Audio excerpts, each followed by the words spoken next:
നമ്മളെ ശരീരത്തിനെ നിലനിർത്തുന്നത് ശിവശക്തിയാണ് എന്ന് നമുക്ക് അറിയാം. ശിവശക്തി നഷ്ടപ്പെടുമ്പോൾ ശവമായിട്ട് മാറുന്നു. ശിവൻ തിരിച്ചിട്ടാൽ ശവമാകുന്നു. ശിവൻ തന്നെയാണ് വാശിയായിട്ടും മാറുന്നത്.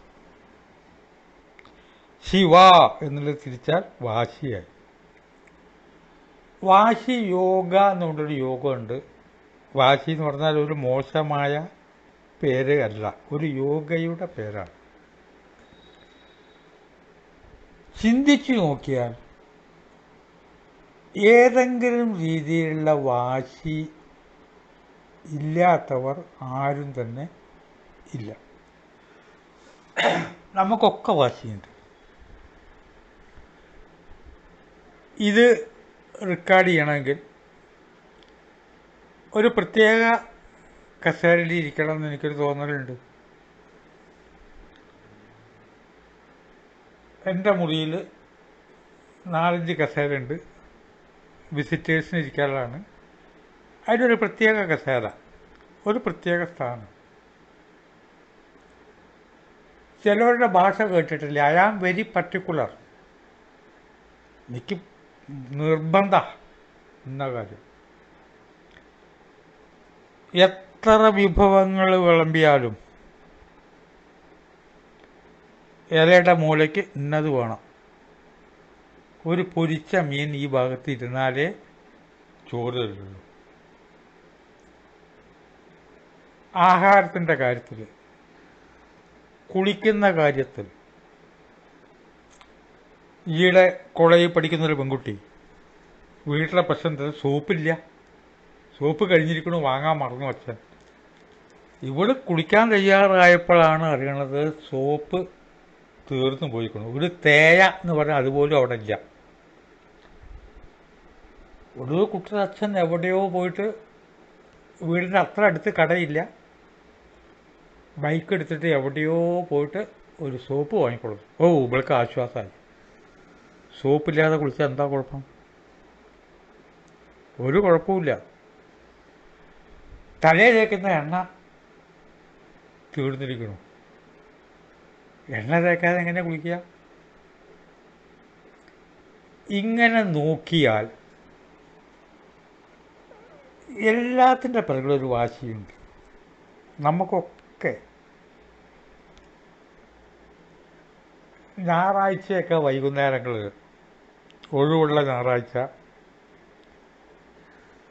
മാങ്കാവിൽ എൻ്റെ വീടിൻ്റെ അടുത്തുള്ള റനീഷ് വക്കീലിൻ്റെ വീട്ടിൽ ഞങ്ങൾ 3-4 സുഹൃത്തുക്കൾ ചേരും.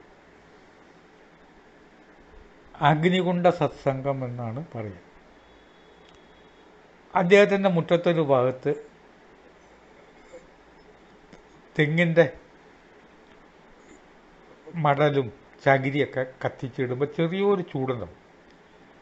അതിന് ചുറ്റും കസേരയിട്ടിട്ട് ഞങ്ങൾ 4-5 പേര് ഇരിക്കും. രനീഷ് വക്കീലുണ്ടാവും, ഞാനുണ്ടാവും, സത്യൻ, കബീർ, സന്തോഷ് തുടങ്ങിയുള്ള സുഹൃത്തുക്കളുണ്ടാവും. വേദാന്ത കാര്യങ്ങളാണ് ചർച്ച ചെയ്യുക. എപ്പോൾ ചർച്ച ചെയ്യുമ്പോഴും ഓരോരുത്തരിരിക്കുക അവരുടേതായിട്ടുള്ള ഒരു കസേരയല്ല. ഞാനും അറിഞ്ഞോ അറിയാതെയോ അപ്പുറത്തെ കസേരയ്ക്ക് മാറിയില്ല. എൻ്റെ ഒരു സാധനമുണ്ട്, അവിടെ ഇരിക്കുക. ഇത് എങ്ങനെയാണ് വന്നു ചേരുന്നത്?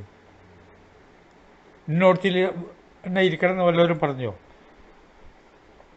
പക്ഷെ കൃത്യമായിട്ട് അത് വേറെ നമ്മുടെ മനസ്സിനകത്ത് ഒരു വാശിയുടെ കേന്ദ്രമുണ്ട്. നമ്മുടെ മനസ്സിനകത്ത് അതിങ്ങനെ ആവണം. കട്ടിൽ കിടക്കുമ്പോൾ കട്ടിലൊരു പ്രത്യേക രീതിയിൽ ഇടണം, മുറി ഇങ്ങനെ ആവണം. ബസ്സിൽ എല്ലാ സീറ്റും കാലിയാണെങ്കിലും ഒരു പ്രത്യേക സീറ്റിലാണ് ഇരിക്കുക. ചെറുപ്പം മുതലേ സിനിമ കാണാൻ പോക്ക് എൻ്റെ ഒരു വിനോദമാണ്. ഇപ്പം സിനിമ കാണലൊന്ന് കുറഞ്ഞിട്ടുണ്ട്. അതിൻ്റെ കാരണം തിയേറ്ററിൽ പോയിട്ട് കാണേണ്ട പ്രാധാന്യമുള്ള സിനിമകളുടെ എണ്ണം കുറയുന്നുണ്ട്. ആ കാരണം കൊണ്ടാണ്. വല്ലതും കാണണം വെച്ചാൽ ഇപ്പോൾ OTT ടെലിവിഷനിലുണ്ട്. അത് ഓൺ ചെയ്ത് വെച്ചിട്ട് അതിങ്ങനെ ഇരുന്ന് കാണാനുള്ള ക്ഷമയൊന്നും കിട്ടാറില്ല. കാരണം ഇപ്പോഴത്തെ സിനിമാ സബ്ജക്റ്റുകൾ മുഴുവൻ അങ്ങനെയാണ്. അത് ഇപ്പോഴത്തെ സബ്ജക്റ്റ് മുഴുവൻ കുറേ കഴിയുമ്പോൾ സംവിധാനം എഴുതി കാണിക്കും, കഥ കഴിഞ്ഞു, അതിന് ക്ലൈമാക്സ് ഒന്നും ഉണ്ടാവില്ല. അപ്പം അന്നത്തെ കാലത്ത് സിനിമാ കൊട്ടകയിൽ പോയാൽ ആ പ്രത്യേക സീറ്റ് തന്നെ പോയിരിക്കും.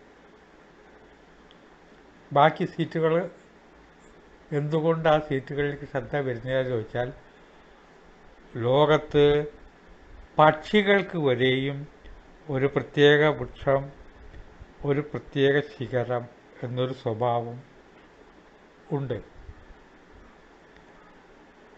നടക്കുമ്പോൾ ഡ്രൈവ് ചെയ്യുന്നവർ പറയും കണ്ണൂരിൽ നിന്ന് പാലക്കാട്ടേക്കാണ് വരുന്നത്, പോയിട്ട് പാലക്കാട്ടേക്ക് തന്നെ മടങ്ങി, കണ്ണൂരിൽ നിന്ന് പാലക്കാട് പോയിട്ട് പാലക്കാട് നിന്ന് കണ്ണൂർക്ക് മടങ്ങി വരുന്ന ബസ്സിലാണെങ്കിൽ അത് ചില പ്രത്യേക ടേണിങ്ങിലുള്ള വഴിവക്ക് കിടക്കുന്ന ഒരു വസ്തു വരെ അദ്ദേഹത്തിൻ്റെ മനസ്സിലുണ്ടാവും. അതിനെ സ്വീകരിക്കും. ചിലത് കാണും, ചിലത് കാണില്ല. അനവധി കാര്യങ്ങൾ ചിലത് നമ്മൾ കാണും, ചിലത് കാണില്ല. ഇത് ആഹാരകാര്യം എടുത്താലോ,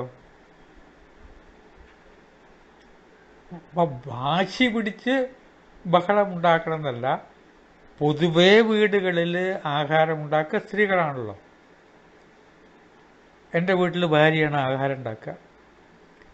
ഞാൻ ഒഴിവുള്ളപ്പോൾ സഹായിക്കും, കൂട്ടാൻ്റെ കഷ്ണം നുറുക്കാൻ മുറുക്കൊക്കെ സഹായിക്കും, അരിയാനൊക്കെ സഹായിക്കും.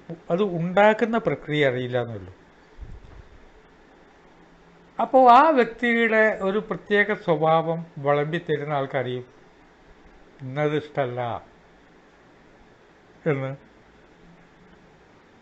മുരിങ്ങയിലയാണ് എനിക്ക് ഏറ്റവും പ്രിയപ്പെട്ടത്.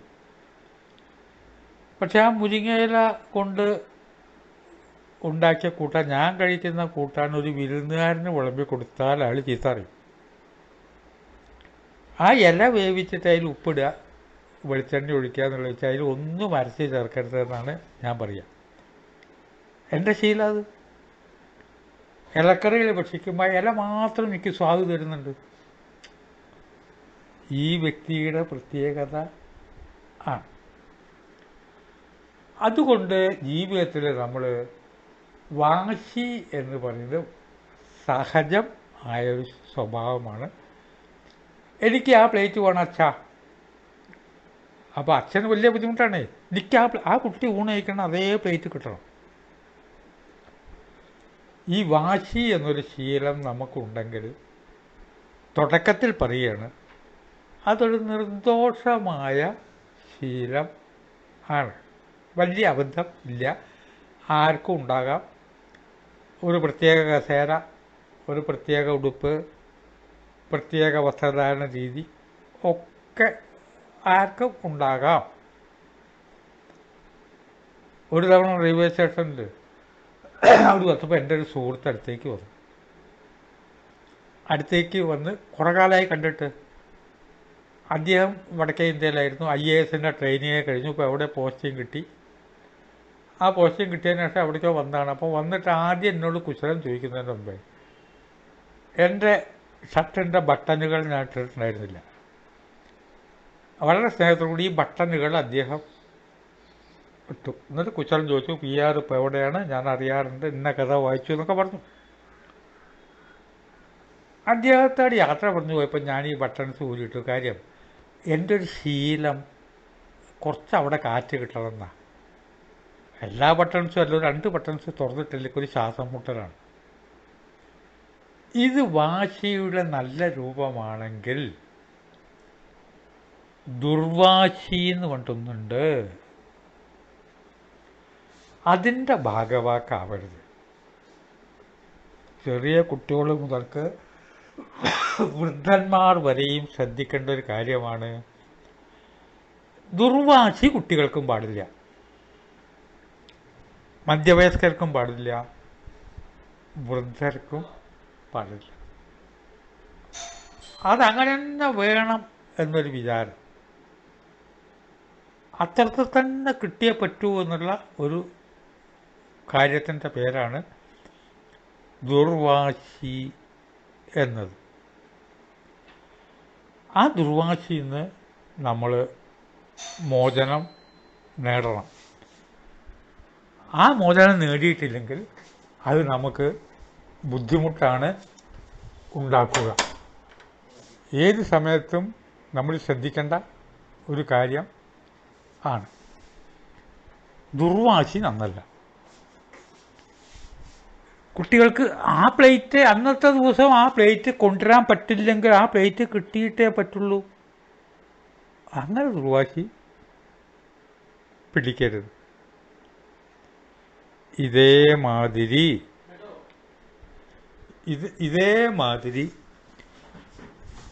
ശ്രദ്ധിക്കേണ്ട ഒരു കാര്യമാണ്. ദുർവാശിയേക്കാൾ വലിയ ഒരു കാര്യം ഉണ്ട്. ആ ദുർവാശിയേക്കാൾ വലിയ കാര്യം എന്ന് പറയുന്നത് അതിൻ്റെ പേരാണ് പിടിവാശി എന്നത്. ആ പിടിവാശി എന്ന വാക്ക് കുറച്ച് അബദ്ധമുള്ള കാര്യം ആണ്. ആ പിടിവാശി എന്ന് പറയുന്നത് എൻ്റെ ഒരു ഉദാഹരണമാണ്. കുരങ്ങനെ പിടിക്കാൻ ചെയ്യുന്ന ഒരു ടെക്നിക്കുണ്ട്. കുരങ്ങനെ പിടിക്കുന്നവരുണ്ട്, കൊല്ലുന്നവരും ഉണ്ട്. ഒരു ചെപ്പുകുടത്തിനകത്ത് അതിന് ഇഷ്ടപ്പെട്ട ഒരു കിഴങ്ങ് ആ കുടത്തിലിടും, ചെപ്പുകുടത്തിൽ.